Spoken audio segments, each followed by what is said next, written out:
that humility also helps us understand that there are bigger forces at work, and we don't feel depressed because of that. We actually feel reassured and empowered because we understand that there is energy all around us. So on that note, I'm going to request Meeta ma'am to please take over.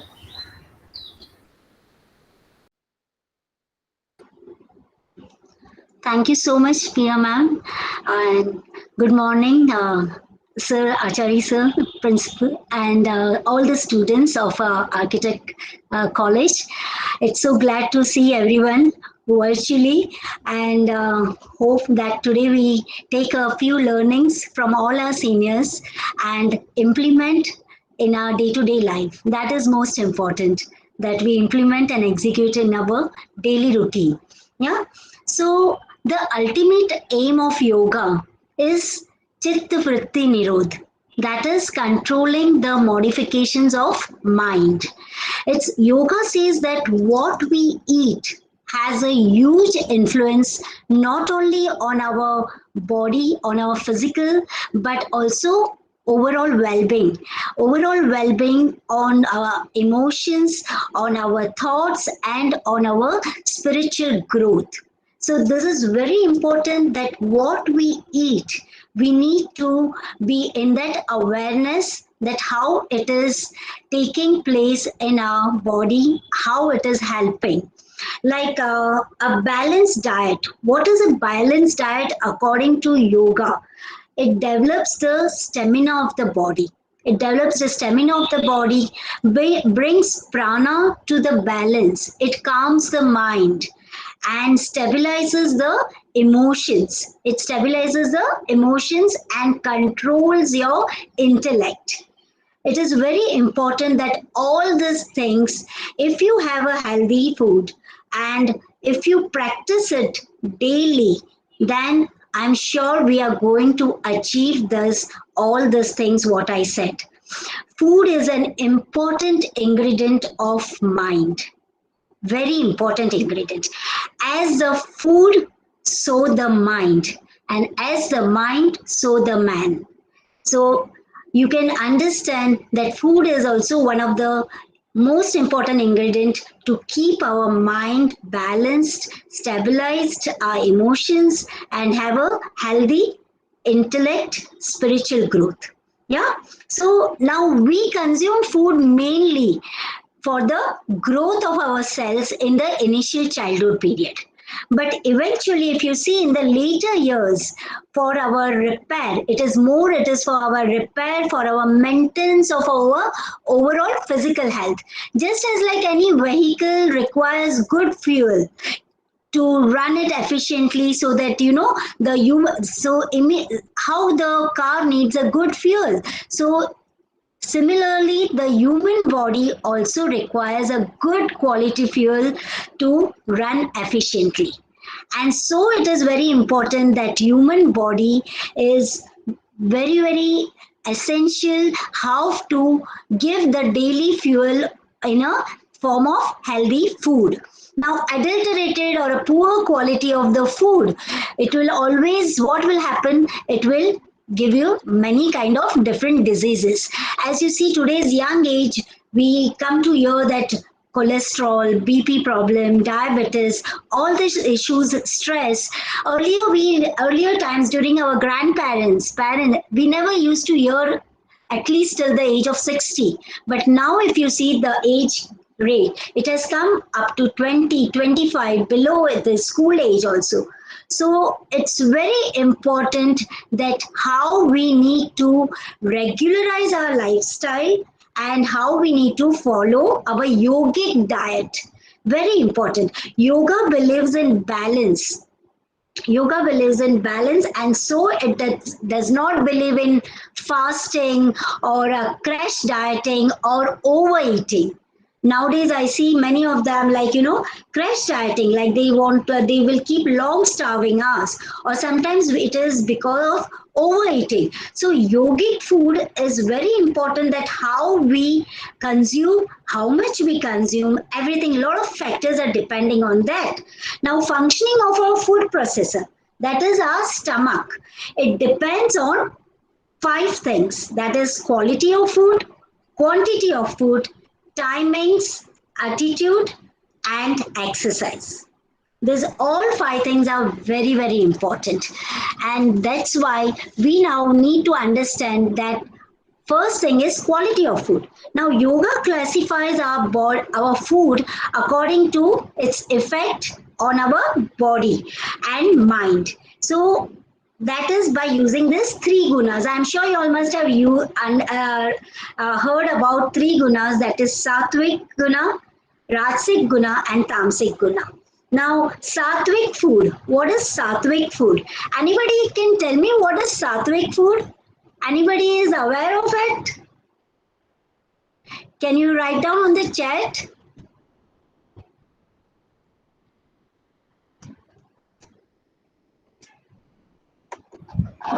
The food which is prepared without onion and garlic. Okay. Yeah, but garlic also has its own medicational purpose. So it is always that how much in balance. Like again, it comes up to balance. Like yeah, overeating of garlic is definitely not a sattvic food.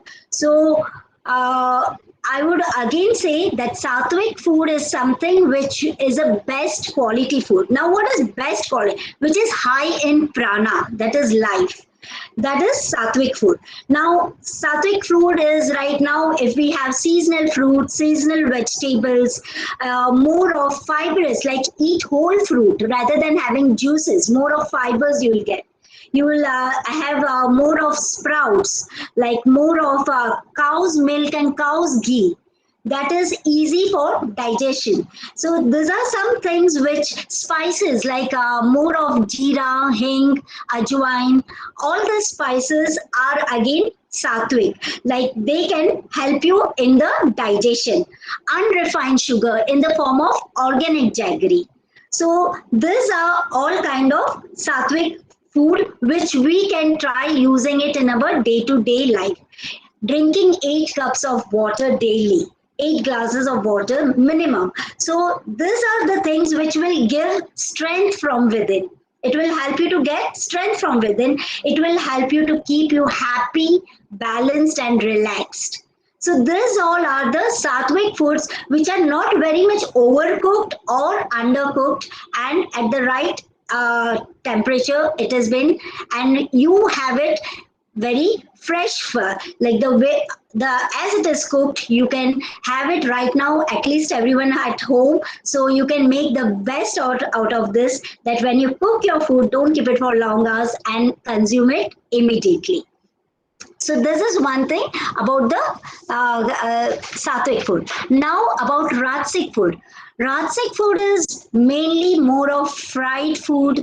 It is buffalo milk, buffalo ghee, hot spices, garam masala, and chilies, and all these are made from the for the Rajasic food. Now it takes this more than 4 hours for digestion. It is heavy on stomach. It is heavy on stomach. It makes the mind very restless, very aggressive, irritable, so it is kind of a very highly spiced.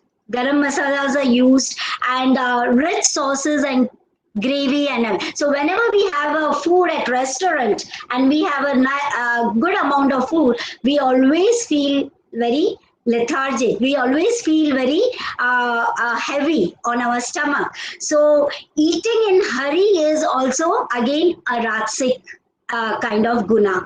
So it's very important that in Sattvic how we chew our food and eat slowly.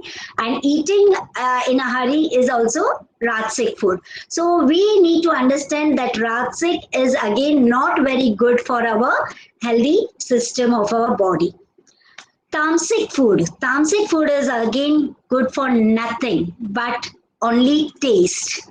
It is only good for. It is a dead food. It is like all deep frozen food, all artificially flavored, synthetic drinks, and all these things are very, very difficult to digest. They are very difficult to digest. It induces heaviness on your body, on your and makes the mind very lethargic. It makes the mind very dull, lethargic, and lazy. So you can understand that how it affects our mind. The what we eat, it is definitely going to affect on our thoughts, on our mind, on our emotions. So it is very important that best is to be eaten is sattvic food. So try to see that if you're eating more of tamasic food, transform it into Ratsik and slowly get it into the habit of eating sattvic food. Very important. Now, second is quality of food. Eat to live, not live to eat. Eat less and age less. Very important. So quantity for each person, again, it depends on lot of factors. On age, physical activity, on season. Like if it is a cold season, we need more energy, so we need to eat more food, but in a better way. And gender, again, there is a difference that what a male can have and a female. So quantity of food will always help you to understand that where I need to consciously understand, and depends on all these factors on our physical activity. If we have a sedentary kind of, if we have a work which is only sitting and doing it, and more of a sitting activity, so we need to understand that it takes time. So I have a very light food, more of vegetables, more of fruits, which is easy to digest and gives me energy to become more productive. So drink water at least half an hour before or 1 hour after the meal. It is very important. That is very important again for the timings. After the timings, what we have now, eat 4 meals in a day. One is breakfast, lunch, snacks, which is very light, just to munch on some good sprouts or nuts or dry fruits or seeds. And last is the dinner. Now, ideally, if you see, we need to have food before sunset. But if it is not followed, at least see to it that it is eaten at the right time, at least 8:30 at the most. So today's habit, if most of the students, like I have just come to know when I have a counseling sessions, that their lifestyle is very tensed, very stressful, because everything is being just taken it for granted. There is no tolerance, there is no way of a right lifestyle. Eating at late at night, which is again harmful for the one's health.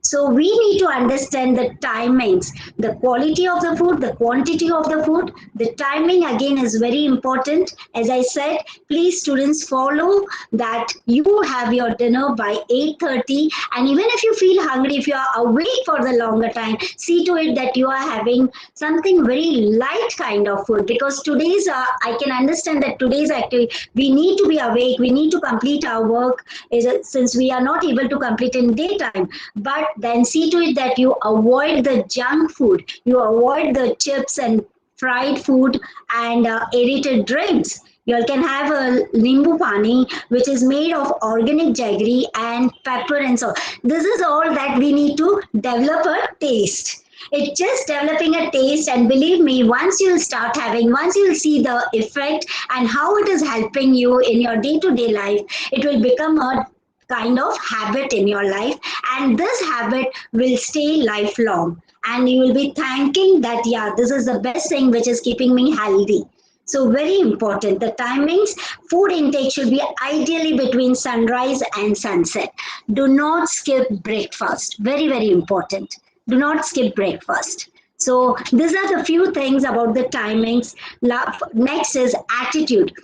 Very important that we need to have our food in a very positive frame of mind, not being very anger or upset. Okay, if my jury has not gone well, oh, I'm very upset, I'm very disappointment, I don't feel like eating. Sometimes it happens that you don't end up eating, but sometimes it happens you end up eating more. So it is drastic extreme reactions. So you need to train your mind that whatever has happened, I will come back to it. But when I'm having my food, I need to have a calm mind, a positive attitude, which will uh, help me to be more positive towards my work and get more solutions to work on it. That is how it will help you to keep a positive attitude when you are having food. You should not have food while just watching TV or playing video games. This is again, it's a harmful on oneself. It's a longer effects are going to be very very harmful, because you don't realize what you are eating when you are watching TV, or when you are watching video games or some another activity which is not going to help you. So you need to be consciously aware that what you are putting in your body, it's going to affect on your mind. Ultimately it's going to affect you.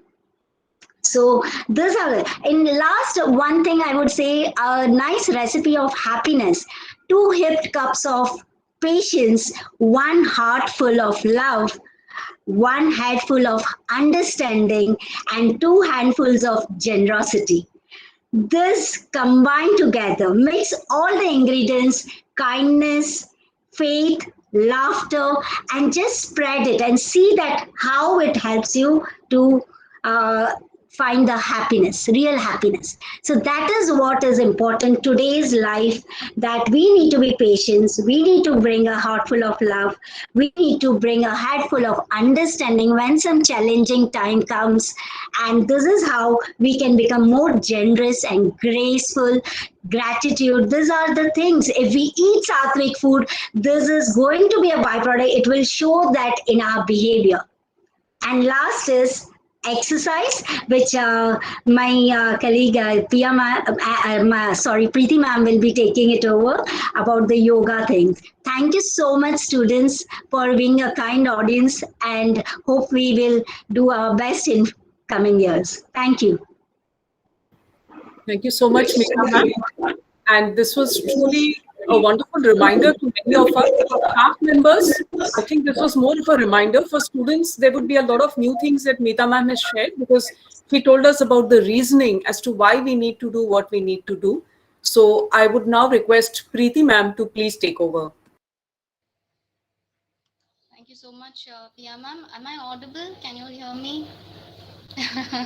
Okay, great. Because this is meditation, so since your eyes are going to be closed, you'll not be able to read my lips. You'll have to hear it with your ears. Okay, so before I actually get into the meditation, just a few guidelines. Always see to it when you're sitting for a meditation. Don't.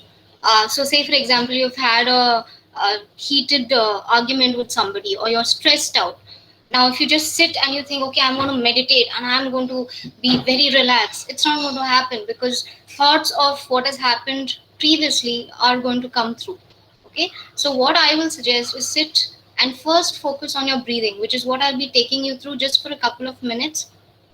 Focus on your breathing, focus on the inhalation, the exhalation. Okay, some of the affirmations which I'm going to tell you, you can say that while you're breathing in, while you're exhaling. And then after that, we'll go into a very relaxed meditation. So there are different types of meditations. There are healing meditations, there are relaxed meditations, there are more spiritual meditations. But I will today take a more relaxed meditation, because I understand that is the need of the hour, because of all that is happening around us, and the uncertainty of things. What really we need is to be more relaxed and more centered. So today we'll be doing that. Okay, so any questions you will have after this meditation session, you can definitely ask. Just a few again, some guidelines I missed out earlier. You can keep a dhari, or you can sit on a mat or a chair. If you want to sleep, if you want to have a good night's sleep, then I will say that you can sit on the bed and do this.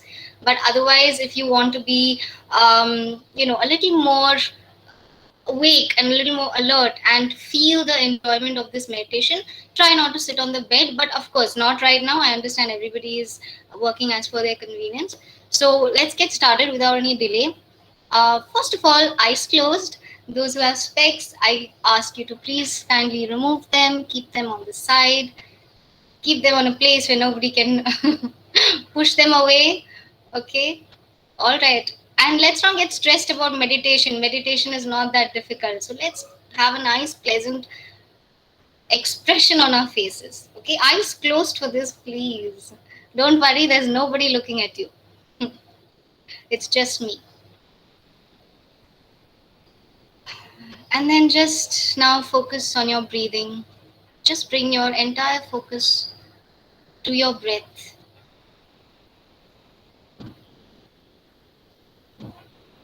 Anytime you get restless, again bring your focus back to your breath. Any thoughts that try to take you away from what you're doing right now, bring your focus back to your breath. Every time, center it around your breath.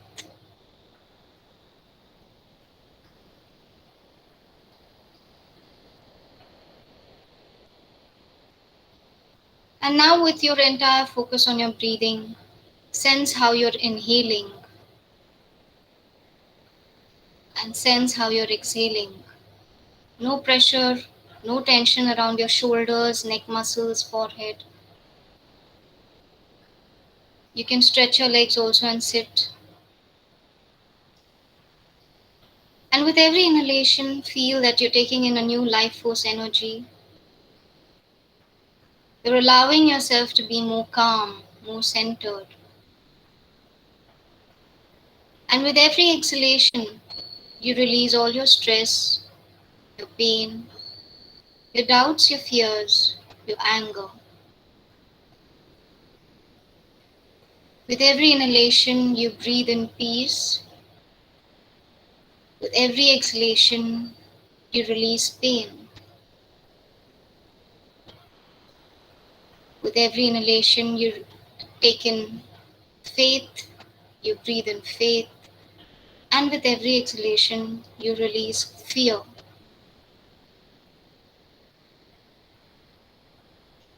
As your breathing is getting more stable, your physical body also is becoming more stable.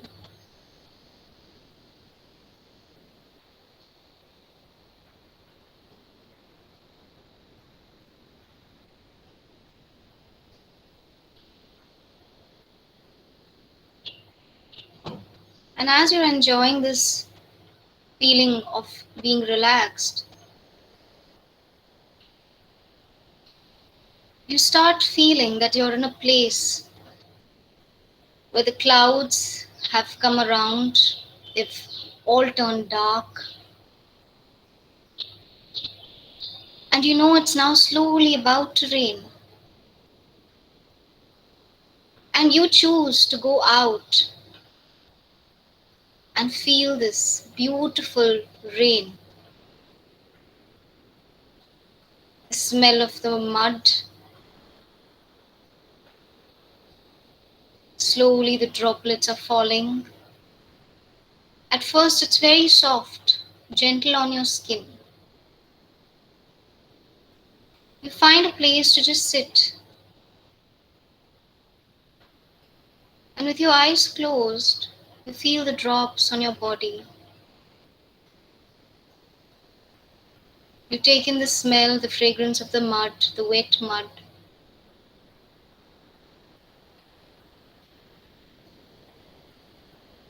And slowly these drops are now turning into a drizzle.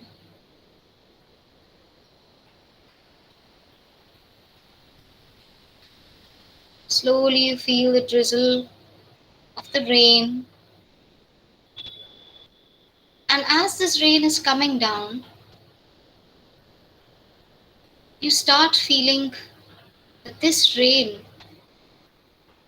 is cleansing anything that is toxic within you.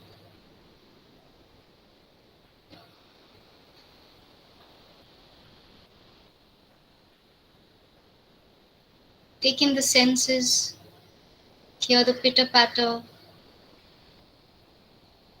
smell the fragrance, feel the touch of the rain on your body. All your senses are awakened. Your entire focus is on the rain and how it is cleansing you.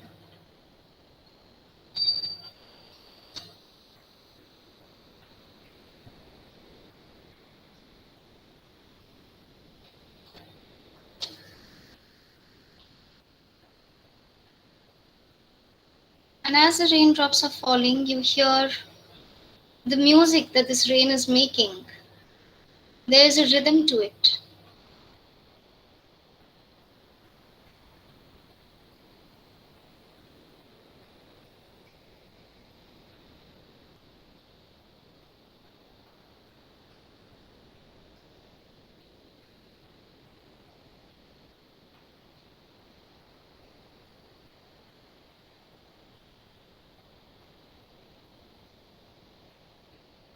Feel any grievance, any pain, any regrets,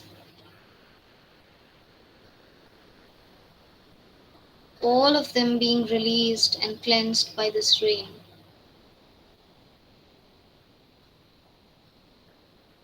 Just feel it moving through you.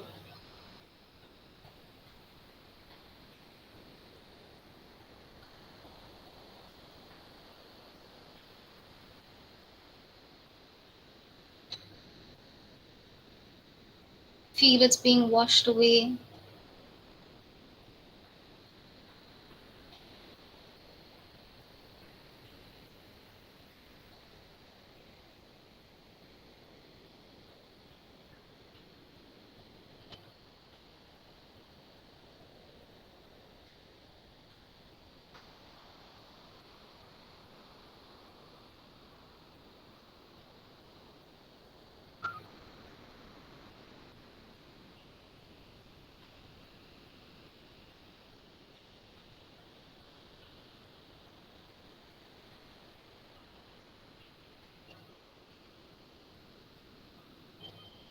And as you feel the rain slowly now stopping, you realize that the sun is coming out gently behind the clouds,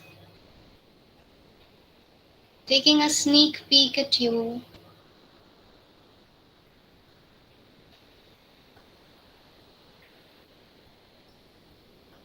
The raindrops are still there, just dropping gently on you.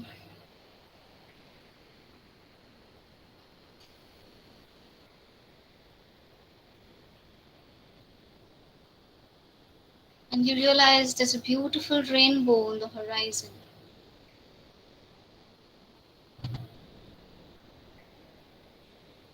Feel this rainbow, see the sun's light.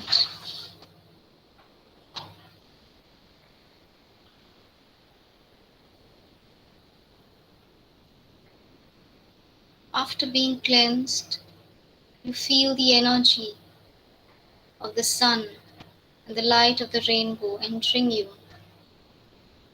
through your heart chakra, which is in the middle of your chest.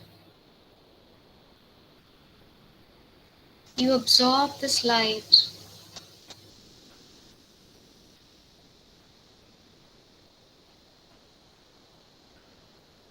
and you let it flood throughout your body, through every different part of your body, every extremity, going within. This beautiful light is healing you, every part of you, mentally, emotionally, physically, spiritually.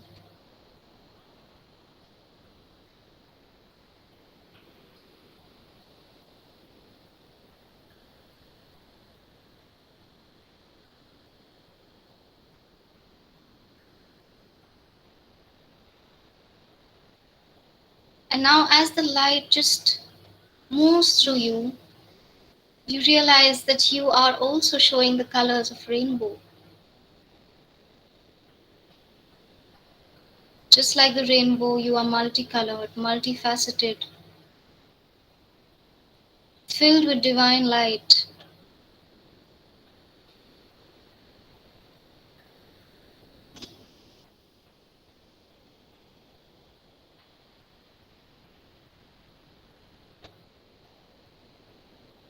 Allow yourself to shine, allow yourself to heal.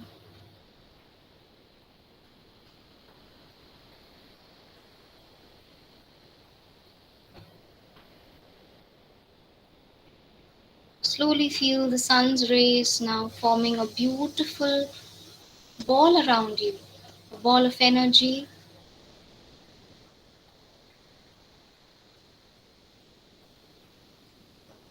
And see that this light, that this ball of light is now your own personal sun.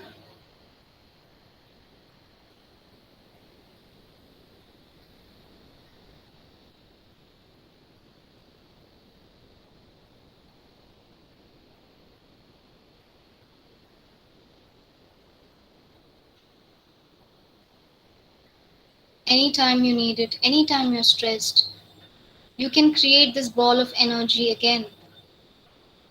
You can manifest it again and it will be there. All you have to do is have faith.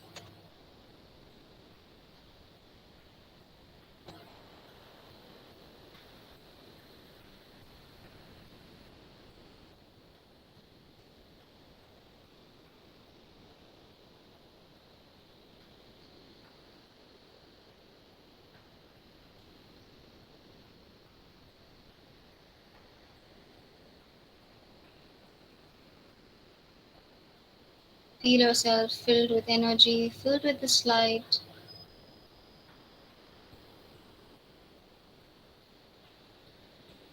Feel yourself directly connected with the source. Each of you, each part of you is directly connected with the source. There is no separation.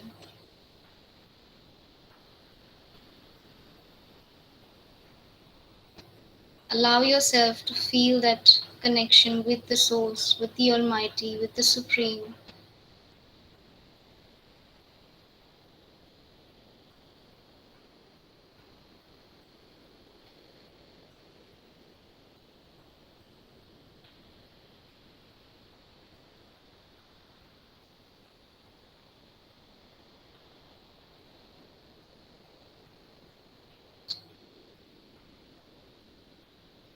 Take a deep, effortless breath.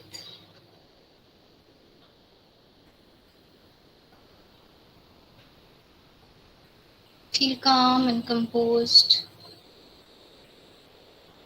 Carry this divine light with you, within you, around you at all times. Spread it wherever you can, with whoever needs it.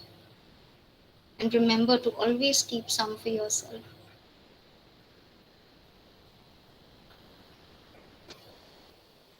Once again, take a deep, effortless breath.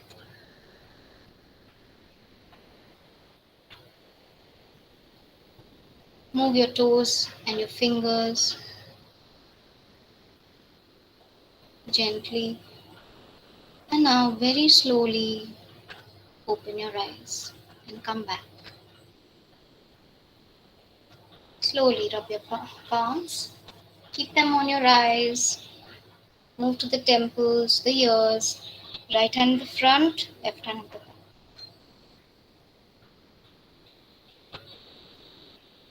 Okay. So, just before we move on to the next section, any questions you have regarding the meditation or anything around it, you can definitely ask. You can put in the chat box, you can ask us now. Alright, so I take it as there are no questions. I hope this helped you and I hope you'll try this. I won't say every day because I know some of y'all may not be used to this, but I will really recommend this at least starting off thrice in a week. Once you'll start liking it, believe me, it can feel so good and it makes your day. You start this now, today you've started with this, believe me, you'll see there's a difference to this entire day. And when you compare it to the other days, you'll feel, wow, this was something different. You'll feel more energy. And once Pia ma'am session will start of yoga sessions, the yoga asanas, you'll feel more energy just coursing through you. And that's what we need, more energy and more relaxation. So that's a beautiful balance. So allow yourself, your body, your mind to have this balance. All right, so thank you once again for attending this meditation session. And please, I ask Pia ma'am to further continue the session. Thank you. Thank you so much, Preeti. That was beautifully done. And I think the only thing we feel regretful about is coming out of the meditation. I think I can speak for the others that when I know you're about to tell us, please open your eyes, a part of our mind says, no, I don't want to open my eyes. This is so blissful. So I hope, as Preeti ma'am said, we're going to be remembering the experience, and that will reinforce our commitment into practice. So students, particularly for you, because staff members, all of you are mature. Students, we are young adults. You need to remember all that you're hearing now and experiencing now. Whatever you find useful and valuable, please make it a practice. Because without that, this stays as just one day in the calendar year when we come together and we engage in these activities. Let it percolate into your life and you're going to walk away richer. So on that note, what I'm going to do is start sharing my screen, and I'll take us into the next segment, which is not just about yogasana. It is about why we do what we do and what we actually should be doing and what stops us. So let me just go to the slideshow mode. Anushka, is this visible? Yes, ma'am. Okay, so we are looking at simple self-care, and we're going to begin by just recapping all the things that we need to be doing and which we know. So right from the beginning today, like Meeta ma'am explained, Preeti ma'am has explained, healthy habits are essential, correct food is essential, living as per the sunlight hours, meaning sunrise to sunset hours, which is called circadian living. Many of us have heard this phrase and we know it makes a huge difference. Mindful living. What this means is, whatever work we do, right now, if you're sitting and listening, if our brain is running off in 5 different or 50 different directions, very gently but firmly, we need to pull it back to what we are supposed to be doing. Similarly, students, when you're sitting for an online class, it's very tempting to be doing multitasking, to have multiple gadgets around you, etc. I know most of the times you're going to resist that temptation, but there are times when we succumb. So mindfulness simply makes us stay in the present moment. The head, the hand, the heart, everything is aligned in the present moment. We also know that we should be taking care of ourselves along with taking care of others, and we should be having productive lives, meaning making sure whatever we do has got a bigger purpose to it. It's something meaningful. So what this means is, let's say at the end of a long day, I feel like watching some mindless entertainment, become a couch potato. By the way, the Hindi phrase for that, somebody translated as sofa aloo. So the next time you feel like becoming a couch potato, you can just visualize the sofa aloo and tell yourself, is that what I want to be? And you know that the answer is usually going to be no. We know these things, but what is it that we actually end up doing? This has become a huge part and parcel of our lives. And I have lost count of how many students have reached out to us through the counselors or to me saying, ma'am, please help us. Our habits are completely haywire. We're waking up late, we're sleeping late, and whatever extra time we get between classes, etc., we are into either gaming or into Netflix, Amazon, the entire gamut of things. So this is what we are doing. And then a lot of us have picked up comfort habits, more amongst the staff members. We find when we talk to staff members in our sister institutes, they say our food habits have changed. We find ourselves eating more sugary foods, or we find ourselves tempted towards certain things, and you realize those are comfort habits. And the last point is about all the questions which come up in our mind, all the statements which come up in our mind. Life is too tough to handle well. I have worked so hard. None of this makes sense. The world is going through a mess. My life is a mess. I don't know what is happening. Why are things unkind to us? And is there even a meaning to everything we do? So you find 15-year-olds and 14-year-olds sometimes asking existential questions that, how does all of this add up? We're completely messed up and nobody seems to be able to find a way through. Now, just imagine, in this context, we are talking of International Yoga Day. We are not talking of yogasanas and meditation in a vacuum. We are talking about it in the context of today's setting, which is a very strange period of time that we are living through. Now, all of you have received enough motivational inputs right from last year.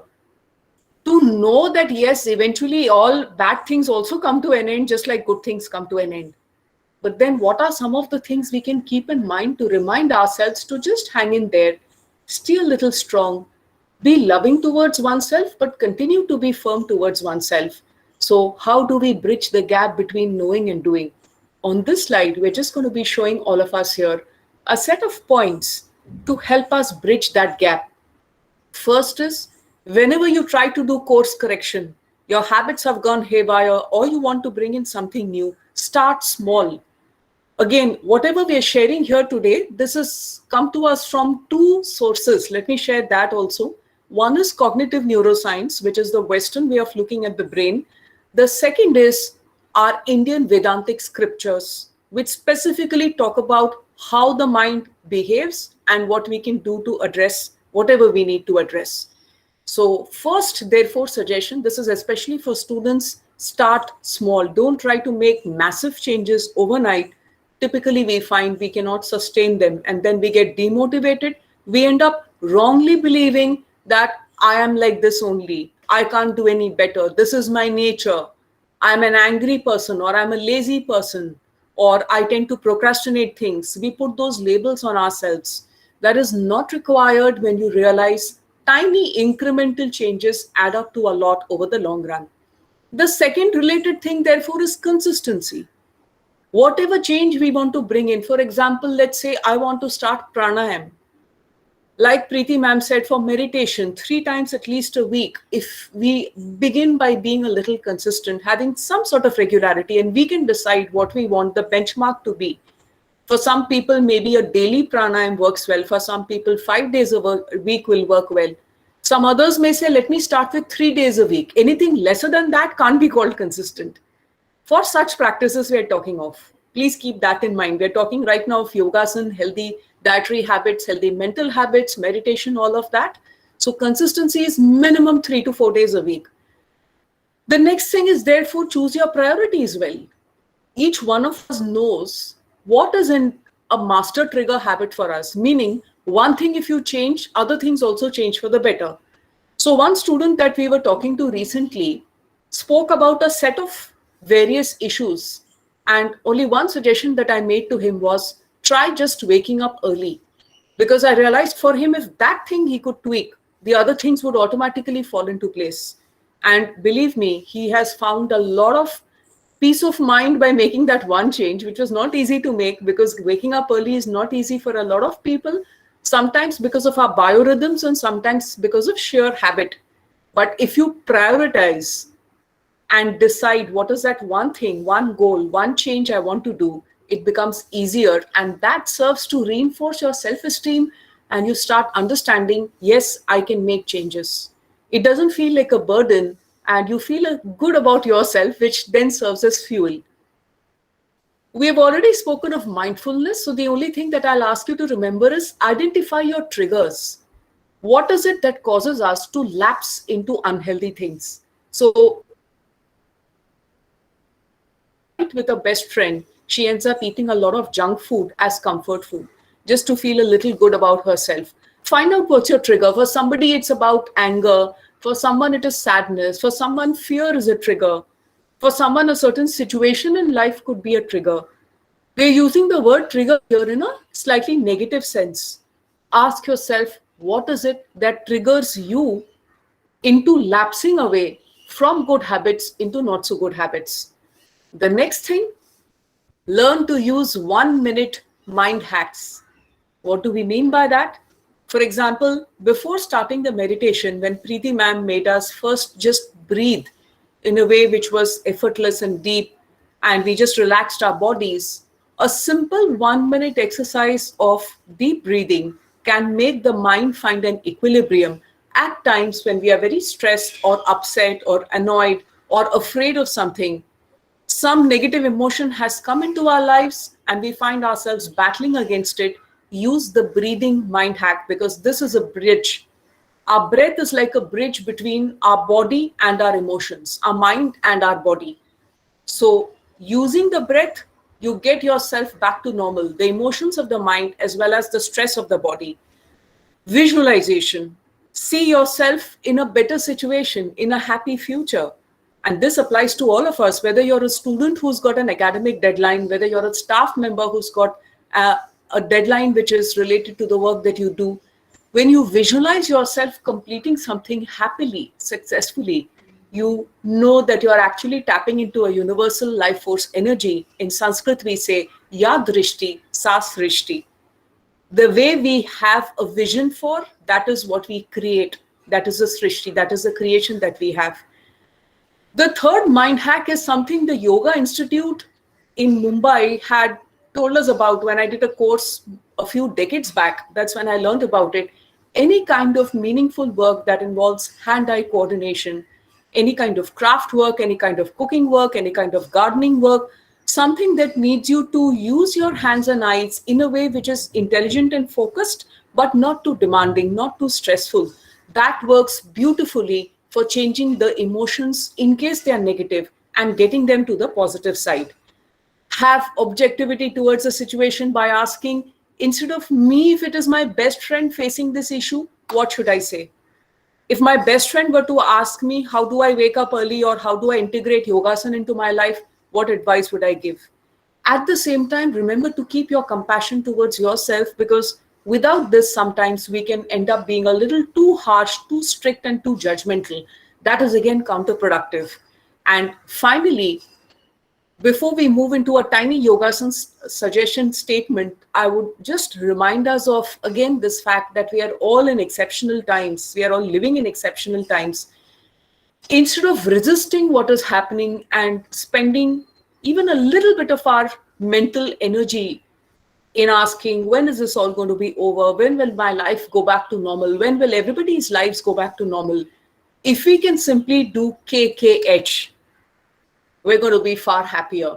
And in case you're wondering what is KKH, what magic mantra it is as simple as knowing karna kya hai, what is the best I can do.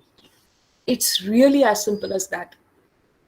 When we have been locked inside our homes, the only thing we could do is respond with creativity, with good humor, and with resilience. Yes, we have struggled. Yes, many of us have grieved. Many of us have faced immense fears. Lekin karna kya hai? What is it we can do and what we are supposed to do?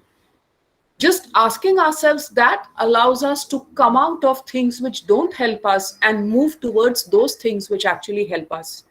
So on that note, with this set of reminders to ourselves that this is how we actually change our habits, let's get into a few asanas. So let me tell you what we plan.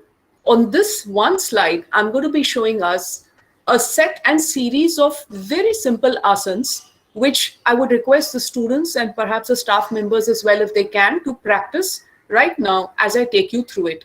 In the next two slides, I'm going to be showing two asanas which are a little more advanced. I can't call them really advanced, they're more the intermediate level asanas.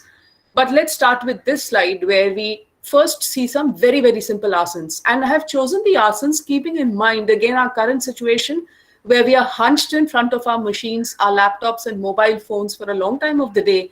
And I know students have to also work on so many things, and now you're doing it online because you're not doing it in the physical lab. So the first asana for you is Tadasana. Those of you who can, if you're comfortable, please continue to be on camera. I would request you to stand straight on the floor. If, like Preeti ma'am said, you've got a dhari or a mat, please keep that. Usually when we practice asanas, we always make sure we place ourselves on a dhari or a mat, because that way the energy that you generate in yourself stays in the body. It doesn't get earthed. Otherwise, there is an earthing process that happens and energy flows out. So just make sure if you've got a piece of cloth or a dhari or a mat, you can use that. If you don't have, no worries. Right now, just get into the stretches. So for Tadasana, you're going to be standing straight with your hands initially next to your legs, your arms downwards, your feet together.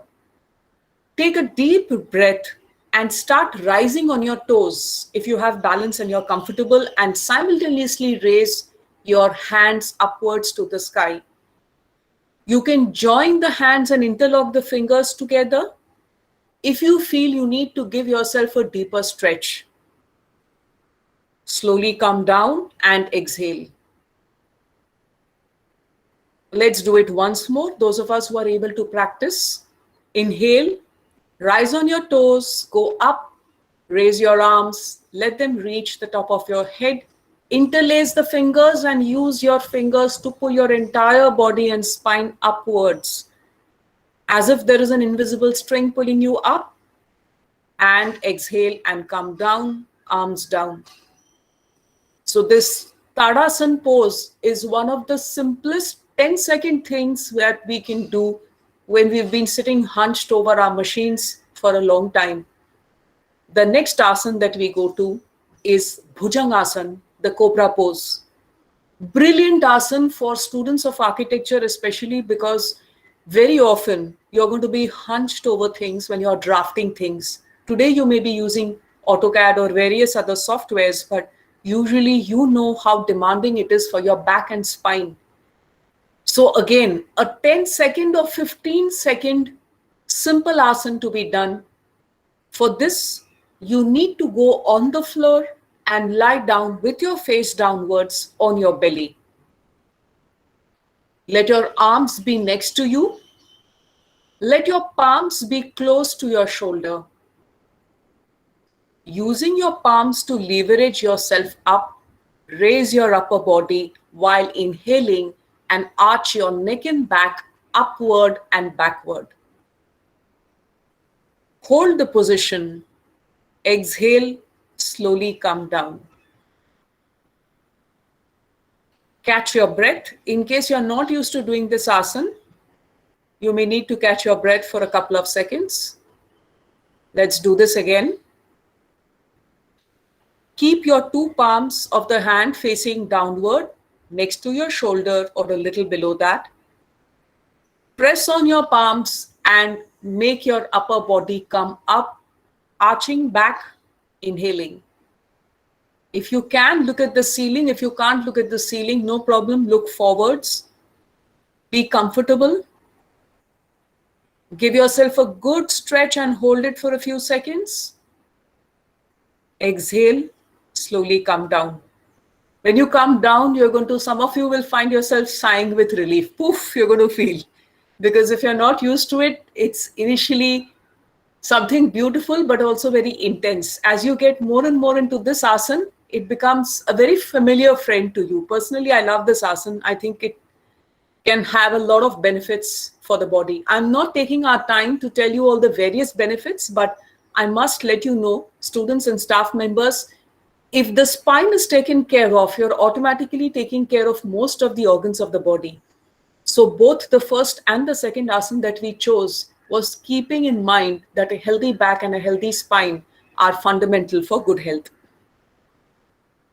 The third asana is a deep stretch. And for this, I will strongly recommend, when you see this picture on the slide, it looks a little daunting. Please do this asana to the extent to which you're comfortable. Do not feel you need to keep your palms on the floor. If your fingertips can touch the floor, that is fine. If your nose does not come up to your knees, that is fine. In case your fingertips can't touch the floor, that is also fine. The focus is on making sure that you let yourself loose from the waist and allow your back and spine to be stretched and at the same time relaxed. So I repeat, do not push yourself for this third asana beyond the point. Do that to the extent you're comfortable. So for this, just stand straight with your arms next to your sides. Raise your arms as you inhale. Let your arms be next to your ears and tilt yourself a little backwards. And as you exhale, start coming down. Bend, let yourself loose. You may feel the blood rushing to your head. Slowly, gently inhale and come back to normal. You don't need to raise your hands.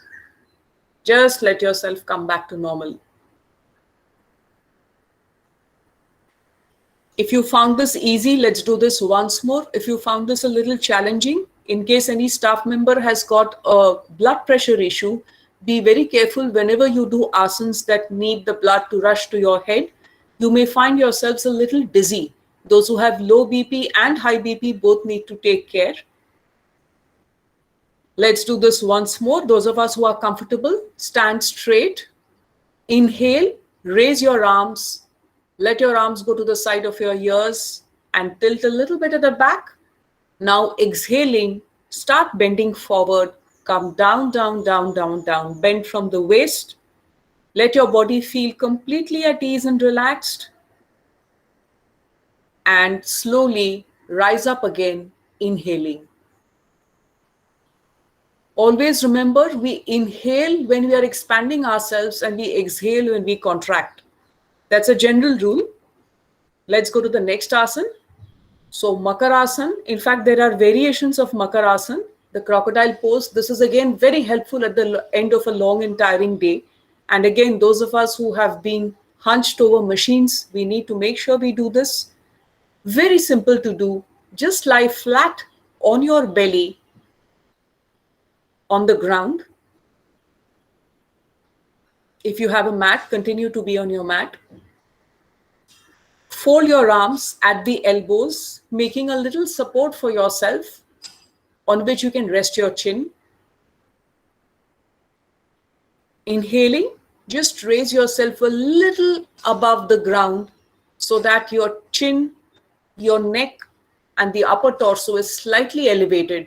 You may want to rest on your arms, the cradle of your arms if you're comfortable. Hold, exhale, release, come down. This gives a very gentle pressure to the base of the spine, and it gives again a very gentle rub to all the organs in the belly in a non-invasive, non-intrusive kind of manner. Let's just do this once again. You can actually rest your head sideways on the cradle of your arms between the 2 repetitions of this asana. Raise yourself a little as you inhale. In this picture, the legs of the person are splayed. You can either keep it together or you can keep the legs a little apart if you're comfortable. And as you exhale, come down. We'll take a few moments to catch our breath and go into the final asana for this set of asanas, which is Shalabh asana or the locust pose. Now, this is an intermediate level asana. So those of us who are comfortable with yogasana, we will suggest that you take this forward. Students who would like to give it a try, please take it forward. In case you think this is challenging to do, just let's listen and learn. And maybe in future when you're comfortable, you could do it. So for this, you continue to stay on the floor, lying on the floor. What you will do is, as you inhale, raise your legs off the ground and simultaneously get your arms to bend at the elbows and palms to be next to your chest or upper stomach. Raise your upper body. So how in Bhujangasana you raised your upper body, here you do a milder version of that. You don't raise the upper body so much, but you're also raising your legs at the same time. This needs you to have core strength, meaning your abdominal muscles are going to be working for this one.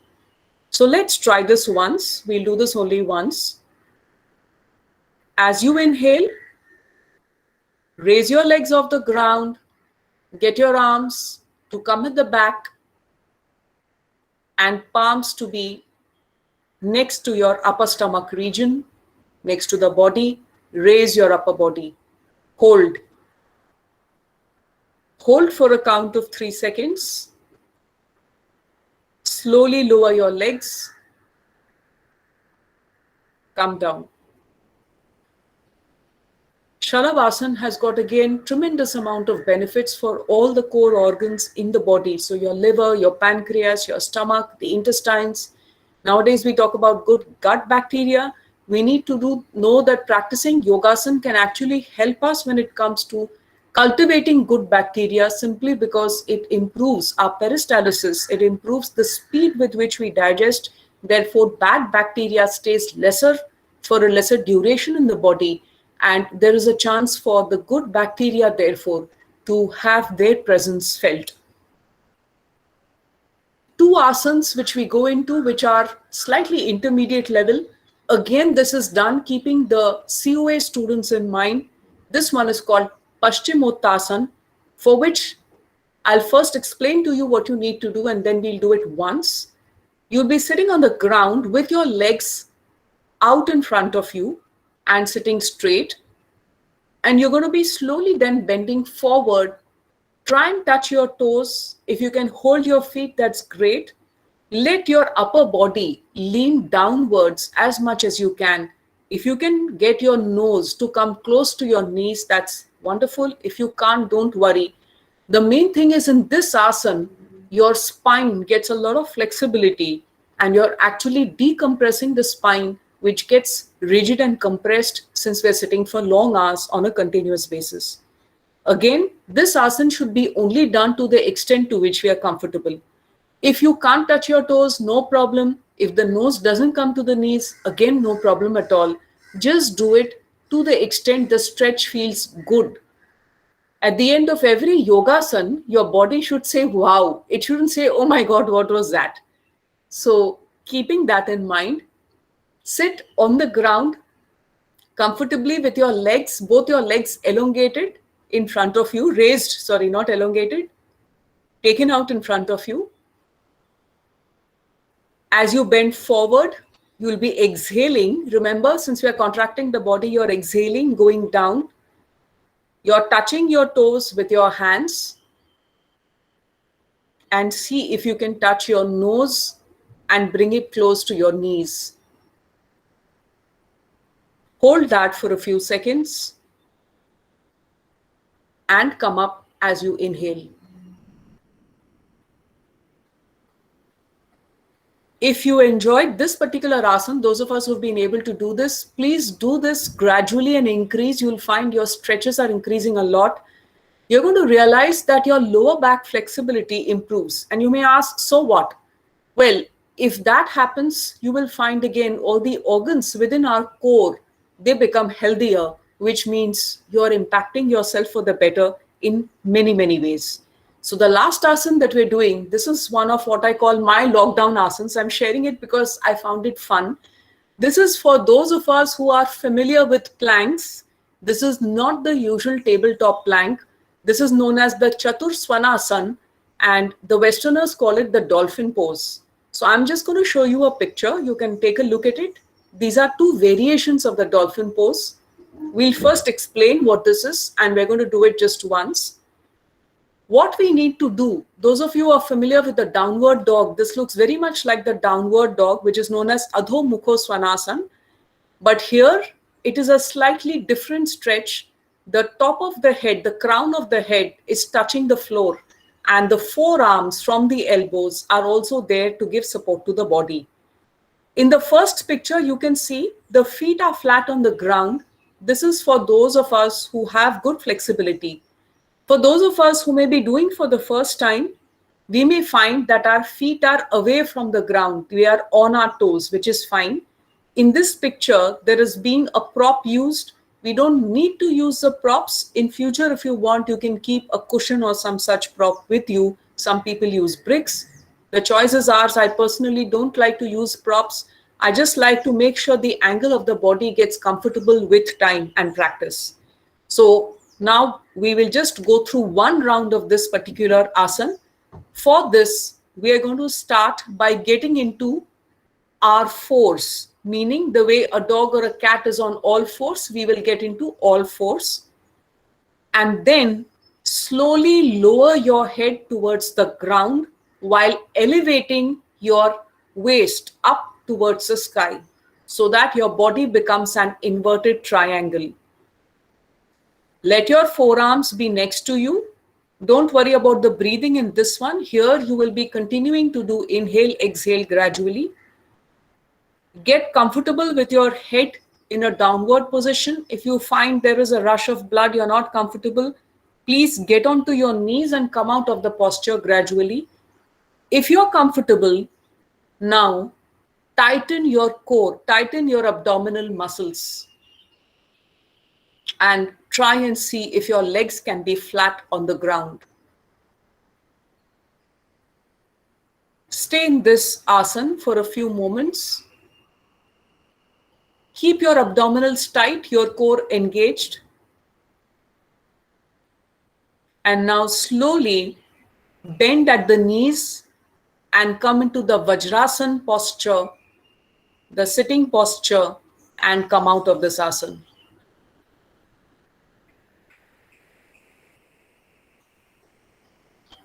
Those of us who have been trying to practice the asanas, just regularize your breathing at this point. You may find that this has been a little bit of a workout. If yes, that's fabulous. Yogasana gives you an extremely holistic workout.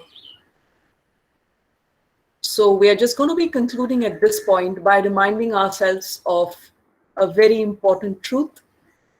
When we start off believing, I need to do a lot, things are difficult, how will I manage? Life reminds us, we break it down one bit at a time, one step at a time, one load at a time, and then you find it's no longer a load, it's no longer a burden, and life can actually become much happier. Rather than looking at life as a series of tick marks to be done and dealt with, we begin to ask ourselves, how do I bring value not just to myself but to the people around? So on that note, we are going to be concluding this session today for you for International Yoga Day.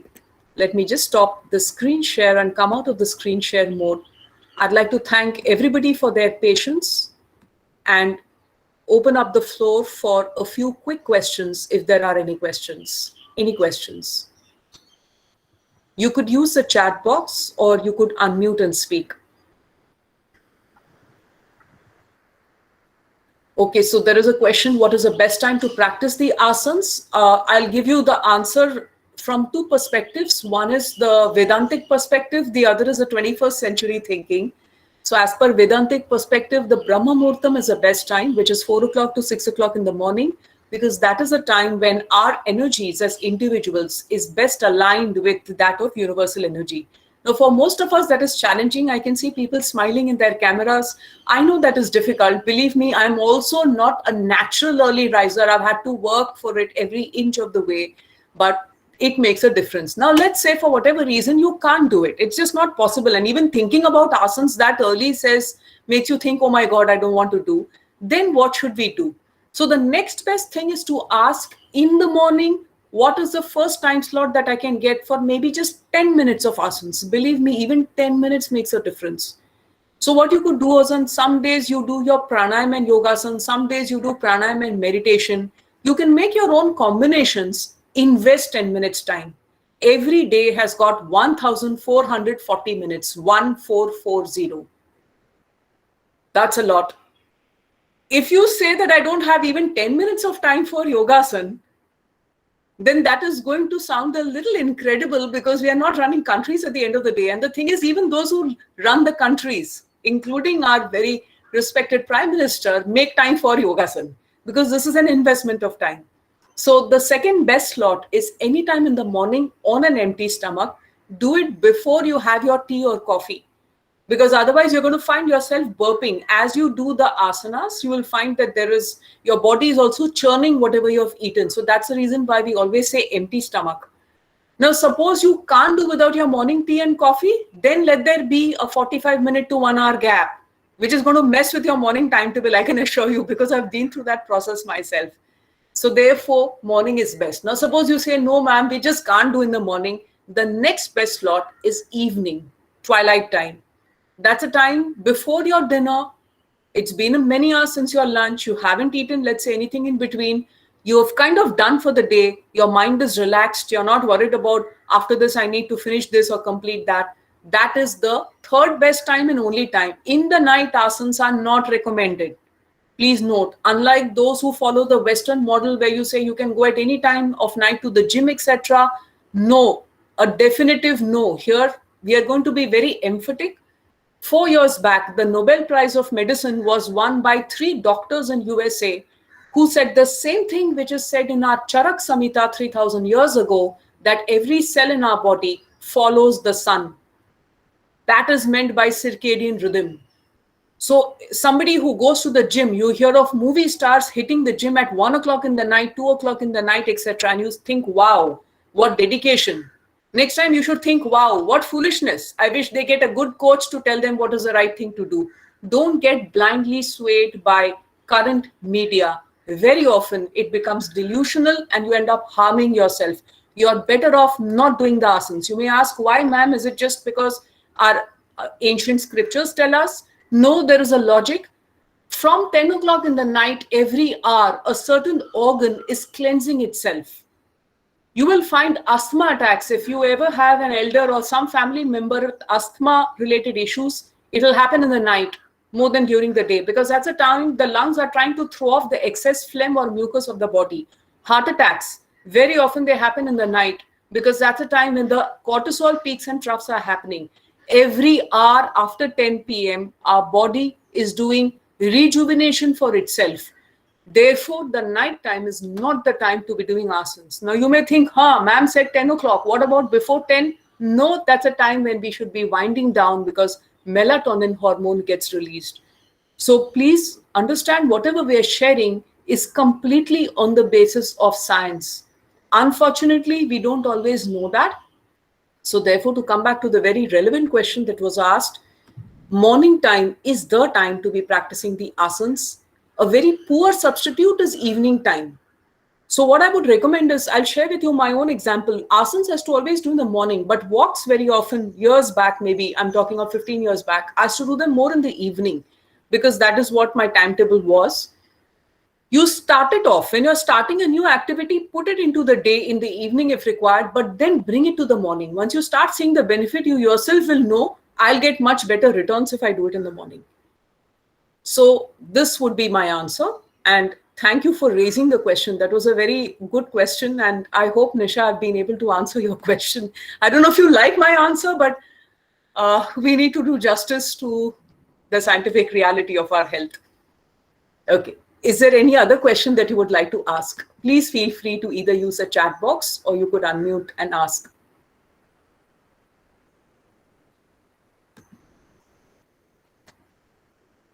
All right. If there are no questions, we are going to be very optimistic and assume that whatever we have shared with you today has actually made sense to you. You have been able to take that in, absorb it. It takes a while for us to assimilate.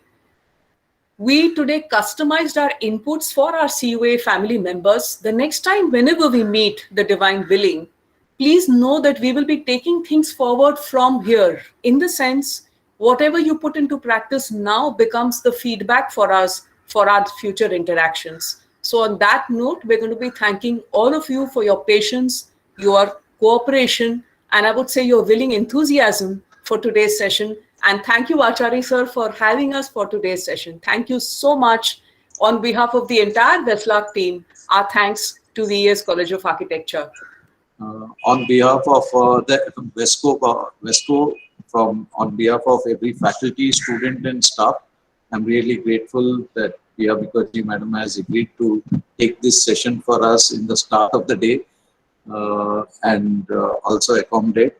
And the entire VESLARC team for such a beautiful presentation. Hope, as we said earlier, each one of you are able to integrate this into your lifestyle and probably start as small, Priya Madam said, start with few days and take it up. Ask your family members to join you. Probably that will encourage, because you always, because of this online thing, I think many things a student doesn't feel like doing it alone at house. So probably encouraging few family members will help you, and probably you will enjoy doing it together with someone. So hope that gets you a good day for today. And thank you all.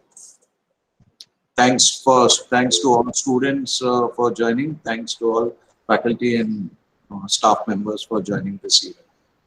Have a very good day on behalf of the VESLARC team, and not just a happy day today, but make sure that the year ahead is wonderful. You're able to move forward as a happier person, happier, healthier, more productive person. Thank you. We will be signing over and out. Thank you, ma'am.